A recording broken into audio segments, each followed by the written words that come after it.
no matter the location. From O-A-K-L-A to LV, I'm a Raider. Raider Nation, what's going on? You're watching the Raiders Report, and today's show is presented by Autumn Abyss. If you're looking for some high-quality Raiders gear that feels better than dry fit, what I want you to do is go to autumnabyss.com, and with code MITCH30, y'all can save 30% off. So if anybody out there needs some new Raiders gear, autumnabyss.com.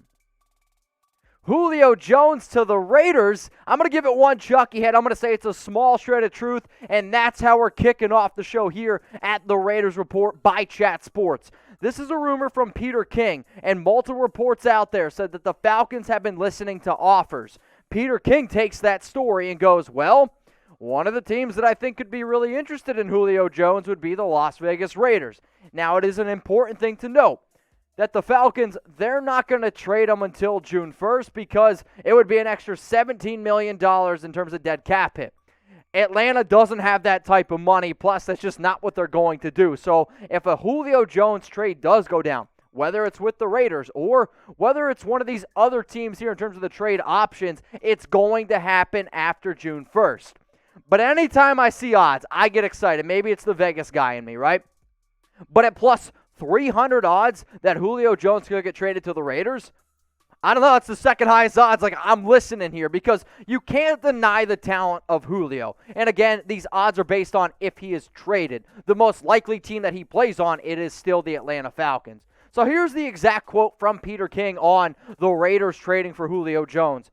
As for the interested team or teams, I would guess Las Vegas. John Gruden couldn't resist Antonio Brown, FAB, and I doubt he could resist Julio Jones. So this is two parts for me, right? This is one guy, I think, taking a story and running with it. It's also, I think, I love Peter King. I actually think it's lazy analysis, if we're being honest. So what do y'all think about this? And I want every single person that comes across this video, because I was actually off on Monday, and the amount of people that messaged me, hey, Mitch, should the Raiders trade for Julio Jones? I was like, man, I got to lead the show off with this. So give me a Y for yes, or let's go down in the comments section and type N for no. In terms of trading for him, like, what type of player are you going to get? He's an alpha male. He's arguably the most talented receiver in the National Football League when fully healthy. And at 6'3", 220 pounds, I don't know if there's a guy that can cover him one-on-one. Now, last season, 51 catches, 771 yards, 3 touchdowns. A lot of people look at that like, well, that's not too bad. Well, for Julio Jones, it was the first year in his last 7 years that he didn't have over 1,300 receiving yards. Like, we're not talking about your normal cat here. We're talking about a top 5 receiver for the last 6, 7, 8 years in all of football. The issue is, can he fully stay healthy? Last year he struggled with it, but in 2019, 157 targets, 99 catches, 1,394 yards, 6 touchdowns, and 135 career games. I mean, guys, these numbers are laughable. The only thing that people have ever ripped Julio for, especially if you're a fantasy football player like myself, is that sometimes he can't find the end zone. He does actually, in fact, only have one season over 10 receiving touchdowns, but you can't deny the talent. So let's just say the Raiders were to go out and trade for Julio Jones. Like, how much is it going to cost us, right? This is how much it would be. You would have to pay Julio $15.30 million in 2021, which is still, top dollar, top 10 for a receiver. But at Julio's talent, it's pretty good if you ask me. 2022, 2023. To find a talented player like Julio Jones at $11.52 million, you just simply don't do that. And I also like it because his contract gets a lot easier to get out of going forward. So here's the trade idea that I put together. And this is based off of, again, the Raiders and the Falcons making a trade after June 1st. So the Raiders, they get Julio Jones. The Atlanta Falcons, they get the Raiders' 2022 first-round pick and Carl Nassib. One of the biggest needs, if not the biggest need for Atlanta, is edge rusher. Maybe they don't address the edge rusher to the exact amount that they want in the draft. Or maybe they're like, wow, that Carl Nassib guy, he was pretty good on the Bucs, the team that was in our division. We saw him a lot. Let's go ahead and try to bring him back. So what do you think about this? Put your GM hat on. Would you make this trade for Julio Jones? I want you to type A for accept, or I want you to go down there in the comments and type D for decline. And as always, I want you to be an overachiever here because I don't want any lazy analysis. It's not what we do here at the Raiders Report. So if you're going to type A for accept, tell me why. If you're going to type D for decline, tell me why.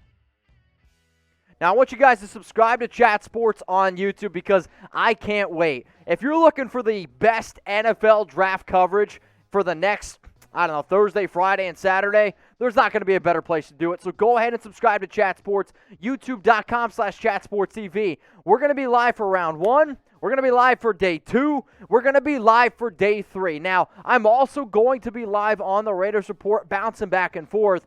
But if you want to see a show that gets like 60,000, 100,000 people watching live, like we got 746 people watching live. Imagine a show with 60,000 people live. Plus, we're going to be doing analysis on every pick Tom Downey's been studying from what it seems like since birth on this 2021 NFL Draft. We're going to have prizes, a live interaction, and it's all 100% free.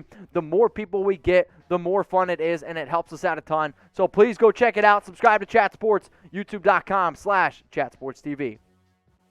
All right, let's talk about the next thing here on the Raiders Report, and it's around the Raiders trying to trade Carl Nassib. I do think that it's pretty likely it's 3 Chucky heads. You know what? I might even just go a little bit crazy and say it could be 4 Chucky heads, believe it, baby. Because Nassib is this. He's a good player, but there have been multiple reports out there that the Raiders have been trying to move on from him. And for some of you out there, like, wait a minute, didn't they just restructure his contract? The Raiders restructured his contract for the simple fact of they try to make it a little bit more appealing to other teams that would go ahead and try to trade. The issue is this. When you sign somebody to a 3-year, $25 million contract, you're hoping that you could get a little bit more at a 6th or a 7th round pick.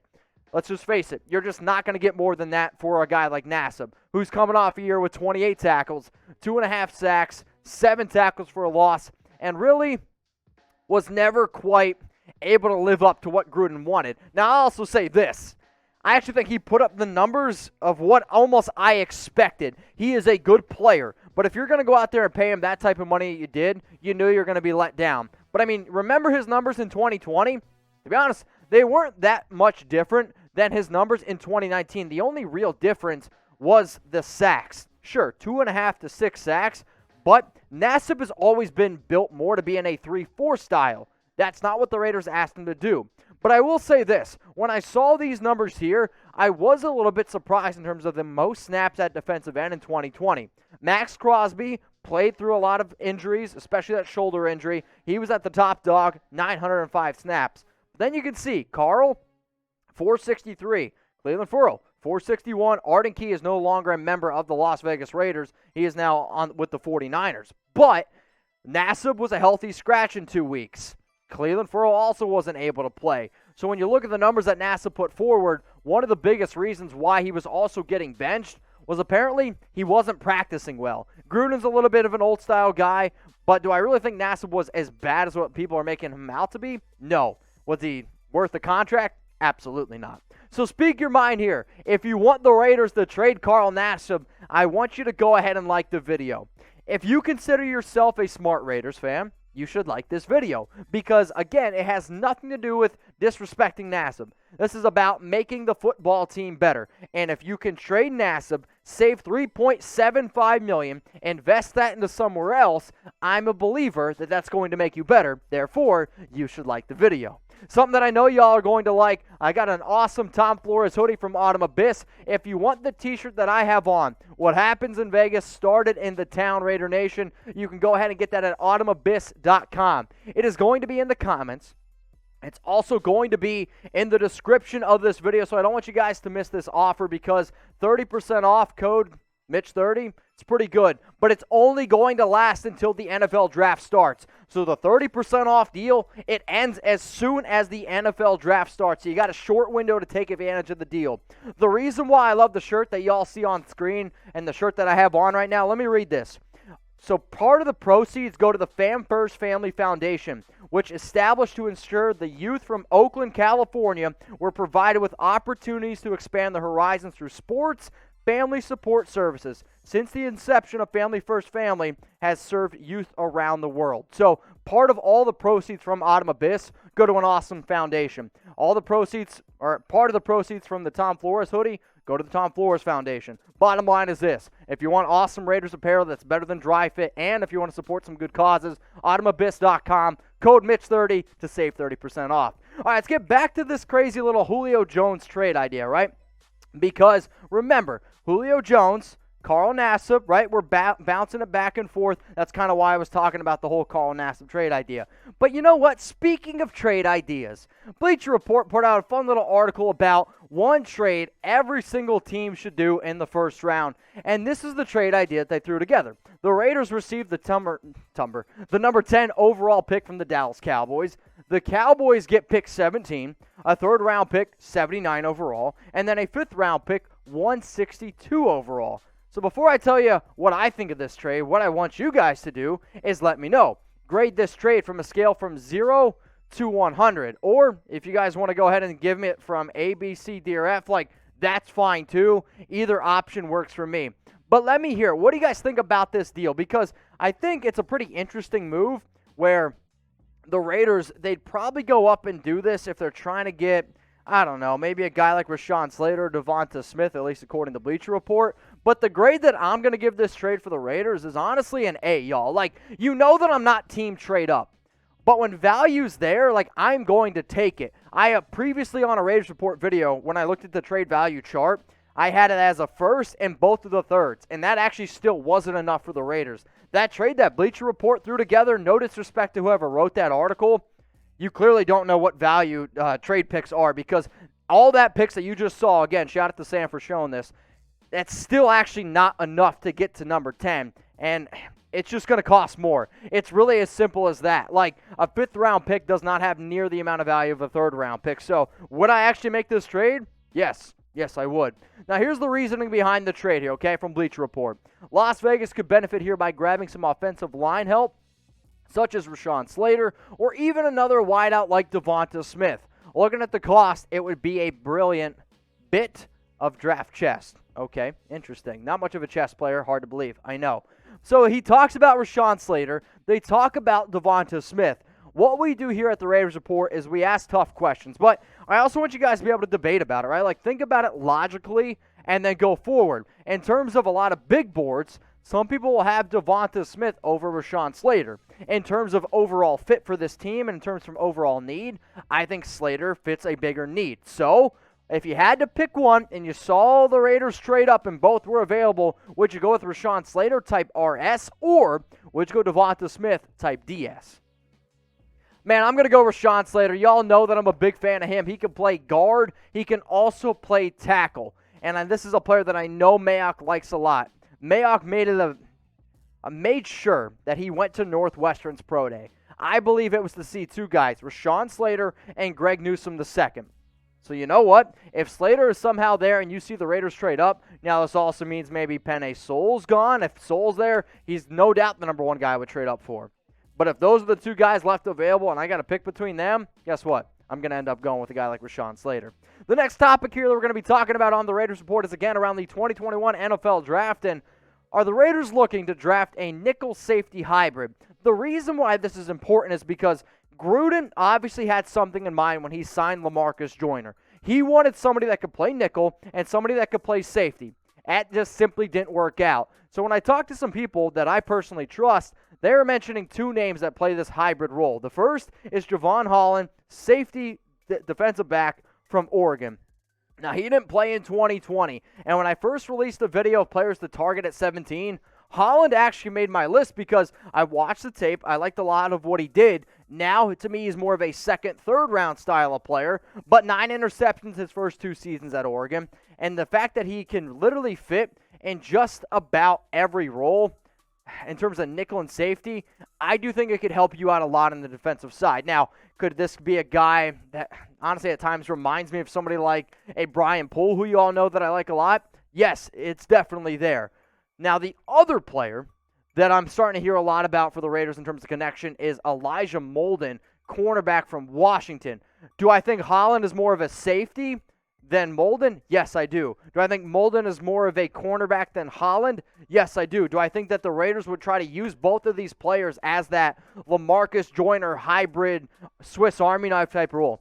Yes, I do. So when I think about this type of moves here for the Raiders, I'm like, they might have a type of player that they're looking for. They might have a reason why they didn't go out and look at and sign in some of these nickel cornerbacks. But what I'm curious about what you guys have to say is this, like, who do you think is the better prospect overall, right? Because both Molden and Holland, they're solid guys, right? When I think about the better prospect in terms of who I would go out and get, I still think Molden is the better dude. Like, if I'm looking at just talent and talent alone, Molden is the better player. However, I will say that I think Jevon Holland is actually probably the better value. And what do I mean by that? If you're going to draft Molden, I actually think you probably have to take him at pick number 48. Holland, on the other hand, I don't know if I would take him at 48. I think he's going to be available at 79 and 80. Maybe I'm just a guy that's going to like to roll the dice here a little bit, but I'd rather roll the dice and try to get Holland in round 3 than Molden in round 2. But what do y'all think? Do you agree with me? Do you disagree with me? That's what the show's all about. Who's the better player, but not just overall. I want you to think of it as like, who's the better player for Raider Nation? Because like that's what matters here. So type H for Holland, or I want you to type M for Elijah Molden. All right, we got to talk about a little bit of news here because the Raiders, they signed tight end Carson Williams. If you're wondering who the heck is this basketball player, yep, that's what I was wondering also on Monday. So he has never played a single snap in college football, but he was a 5-star recruit. He played college basketball at Northern Kentucky before transferring to Western Kentucky. And if anybody cares, he's 6'5", 240 pounds, only 23 years old, and he averaged 11.2 points per game, 5.9 rebounds, and 1.3 assists. I don't know what the basketball numbers have anything to do with football, but for those of you that are out there, he's not the first college basketball player to be signed as a tight end. I mean, you always hear the names of Tony Gonzalez, Antonio Gates. I hate to break it to you. He's not quite going to be that. Also, Jimmy Graham. If you want my comparison in terms of what he could be, there's a guy named Eric Swoop who used to play for the Colts. That's what I think of him.